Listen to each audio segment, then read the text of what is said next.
Imagine living in a quiet, middle-class neighborhood, where your next-door neighbor has been secretly held captive for over 20 years.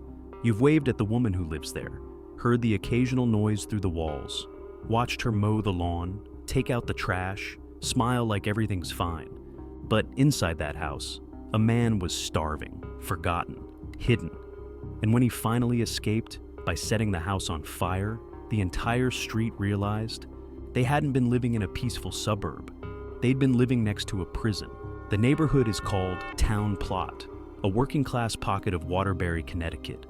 It's the kind of place where people know their neighbors by name. American flags hang from porches. Kids ride bikes on the sidewalks. Everyone says good morning, and nothing truly bad ever happens here. Until March 2025. That's when emergency crews were called to a house on Charles Street. A fire had broken out. Not massive, but big enough to draw attention. But what firefighters discovered inside wasn't just smoke or flames. It was a man, dirty, weak, skin and bones, no ID, no explanation, just standing there in the middle of the wreckage like he had come out of nowhere. And then he said something that no one could process. "I've been kept here for 20 years. At first, everyone thought he was confused, delusional, maybe homeless, maybe injured. But when police dug deeper, things got even stranger. The man was 32 years old. He was malnourished and scared, but mentally clear. He claimed his stepmother had been holding him inside the house for 2 decades, denying him food, denying him sunlight, denying him freedom. And this wasn't some rural farmhouse in the middle of nowhere. This was a regular neighborhood, rows of homes, sidewalks, backyard fences, the kind of place where you assume someone would have seen something. But no one did. Not the mailman, not the neighbors, not the police. This man had somehow vanished into the walls of suburbia and stayed there for over half his life. The man's name was never released publicly, a rare move, likely to protect his identity. But what was confirmed shocked the entire country. His captor was Kimberly Sullivan, his 70-year-old stepmother. From the outside, she looked like any other elderly woman living alone in a quiet house. No criminal record, no history of violence, nothing to suggest that behind her front door, she had allegedly been keeping a grown man locked away, treating him, essentially, like an invisible prisoner. According to early reports, the man was fed sporadically, denied medical care, and allowed no interaction with the outside world. There were no chains, no dungeon, just a twisted kind of psychological and physical control that kept him isolated and dependent. Neighbors said they never saw him. Some didn't even know another person lived in the house. But here's where it gets even more surreal. The man had allegedly tried to escape before, but each time, something stopped him. Fear, manipulation, starvation. It's unclear what broke the cycle this time, but one detail sticks out. He didn't run out the front door. He set the house on fire. Let that sink in. A man so desperate to be seen, so certain that no one would believe him, that he set the house on fire to escape, as if only the flames could expose the truth. When emergency crews arrived, Sullivan told them her adopted son had mental health issues and wasn't supposed to be there. But paramedics could see the signs: the malnutrition, the trembling, the way he flinched at sudden movements. This wasn't a misunderstanding. This was survival. She was arrested immediately, charged with second-degree unlawful restraint and intentional cruelty to persons, charges that feel disturbingly small given the scale of what allegedly happened. But this is where logic starts to break down, because the more police investigated, the stranger the whole situation became. As investigators began combing through the house on Charles Street, the case stopped making sense, even by normal criminal standards. There were no locks on bedroom doors, no visible barriers, no surveillance systems, no evidence of physical abuse, but enough signs of neglect and long-term isolation that authorities couldn't explain how this man had been kept silent for so long.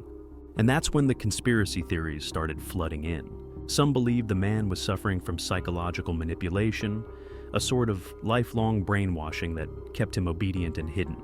Others speculated that there was more than one person involved, and Kimberly Sullivan might have had help from people in the neighborhood. A few even questioned whether the victim had been legally disappeared, deliberately taken off the grid at a young age with no documentation, no schooling, no digital trail. But here's the most chilling detail. No one reported him missing. Not in 20 years, not once. There were no police records, no welfare checks, no school history. It was as if the system had completely forgotten he existed, or never knew about him at all. Journalists began digging into Kimberly Sullivan's past and found a handful of disturbing patterns. A previous allegation of abuse from decades ago, dismissed due to lack of evidence. Unexplained family estrangements, and strange financial records showing a monthly disability payment tied to a dependent that no one had ever seen.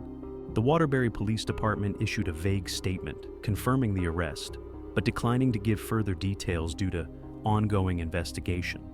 They wouldn't say how long they believed the man had been captive. They wouldn't confirm if other family members were involved, and they wouldn't comment on whether more charges were coming. But the people living on that street didn't need official statements. They were already questioning everything, including themselves. How did none of us notice? Why didn't we hear anything? What else is happening behind closed doors that we'll never see? One neighbor described the situation as haunting. Another called it a crack in the system. But most people just stood outside, staring at the burned-out house, trying to make sense of a nightmare that had apparently been playing out right under their noses. And just when the story couldn't get any more disturbing, a twist emerged that made it even harder to explain. The news coverage was already strange, vague, limited, and constantly repeating the same few details. But internet sleuths started digging deeper and found something that made the whole case even more disturbing. The fire? It didn't just happen. Multiple local reports confirmed that the house had experienced 2 separate fires in the span of just a few months. The first one happened back in late 2024, but was ruled as non-suspicious. The second, in March 2025, was what finally led to the victim being discovered. But here's the twist. Neighbors said they'd heard movement inside the house for years. Not just footsteps, but whispers, banging, sounds like someone pacing at night. Some even admitted they joked about the house being haunted. One man who lived across the street told reporters, "We always thought there was something off about that place, but you never think there's someone locked inside." And that's what makes this case so haunting. This wasn't a horror movie. It wasn't a legend passed around on Reddit. It was real. It happened in 2025, in a neighborhood with families, barbecues, and birthday parties, right next to a house that became a prison. There are still more questions than answers, and maybe that's why this story hits so hard. Because if something this dark can stay hidden for 2 decades, in plain sight, what else is happening behind closed doors that we'll never know? And if you thought this story was bizarre, wait until you see what happened when a young boy claimed to remember his past life as a World War II pilot. Tap here to watch the video. And don't forget to subscribe for more videos that prove what happens when logic fails.